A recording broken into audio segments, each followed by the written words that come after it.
بسم الله الرحمن الرحيم والتين والزيتون وطور سينين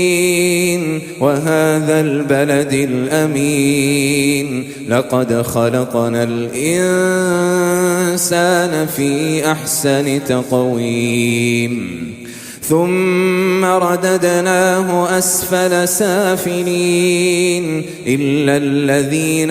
آمنوا وعملوا الصالحات فلهم أجر غير ممنون فما يكذبك بعد بالدين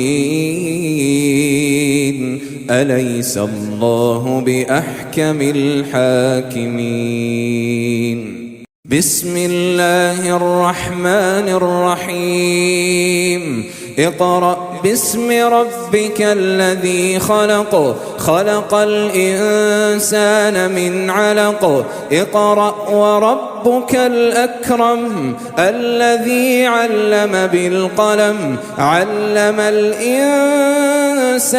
ما لم يعلم كلا إن الإنسان ليطغى أن رآه استغنى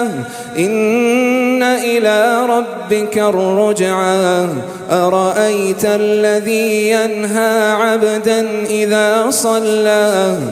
أرأيت إن كان على الهدى أو أمر بالتقوى أرأيت إن كذب وتولى ألم يعلم بأن الله يرى كلا لئن لم ينته لنسفعا بالناصية ناصية